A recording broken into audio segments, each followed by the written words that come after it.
How you hold your leash might seem like a small thing, but it can have a big impact on the way we work with our dogs. In today's power tip, we'll show you a couple of really efficient ways to grip your leash to keep your practice fresh and productive.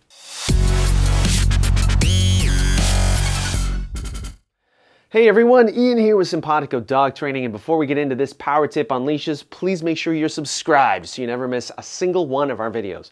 Also make sure to follow us on all the major social networks, and don't forget to check that YouTube description for notes, links, and resources about the stuff we talked about. Now this video is not going to be a how to walk politely on leash video, because to do that right, it would need to be like a couple hours long. We gave a really superficial overview of the walking progression in our progressions video, but suffice it to say we're only going to focus on holding the leash whatever your current level of walking or heeling is. Also, these principles are universal no matter what kind of hardware you're using on your dog. Okay, so first, don't wrap. This is fraught with problems. Mainly there's a tendency to crush your hand. It also kills any kind of sensitivity or dexterity.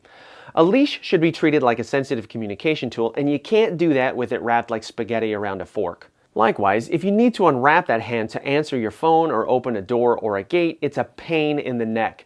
So trash this idea. We have way better ways to do it. My preferred method is the finger lock. We loop it around the index finger and then make a fist around the whole thing. This is super strong without crushing, burning, or otherwise being prone to failure. This is also an effective way to control range. You can control the length of the leash dynamically and lock it up anywhere you want. If you have a short leash, you can put the end loop around your finger and lock it that way. The thumb lock is an alternate method for people that might not like the finger lock. It works essentially the same, except the loop goes around the thumb. We drape it across the palm like before, but we lock the thumb across the top of the fist so it makes a T-bar. Make sure the whole thing is in the fist, not just one leg of it. I personally prefer the finger lock, but I've had some students that like the thumb lock better, and have used leashes where the thumb lock actually worked better for me too, so it's a matter of personal preference plus the equipment that you're using.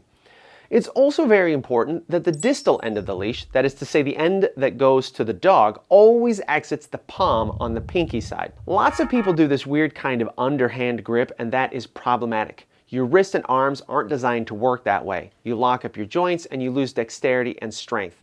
Like I tell my students in class, pinky side, pinky side. Okay, now what do we do with this new information? Well, you're either going to use a far anchor or a close anchor. In the beginning stages, at least in the way that I teach loose leash walking, you're going to use the far anchor first. This is in the hand farthest from your dog. So if your dog is on the left, you'll use your right hand for the far anchor. You take the proximal end of the leash and do the old finger lock or thumb lock and put that at about your belly button. Your other hand will be your sensitive control hand and has that overhand grip on the leash. Pinky side, don't do that silly underhand stuff. This way you'll have the leash across your body and your body will do more work than your arms.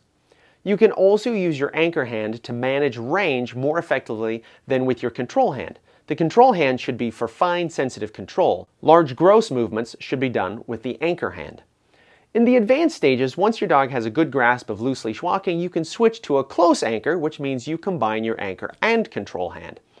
This is in the hand closest to your dog, so again, if your dog is on the left, that will be your left hand.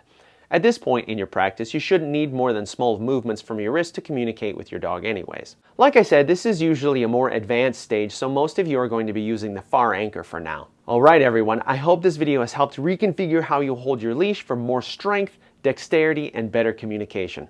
Let us know how it works for you in the comments below. Don't forget to thumbs up this video if you found it useful, and as always, keep learning, keep practicing, and we'll see you again soon. Thanks for watching.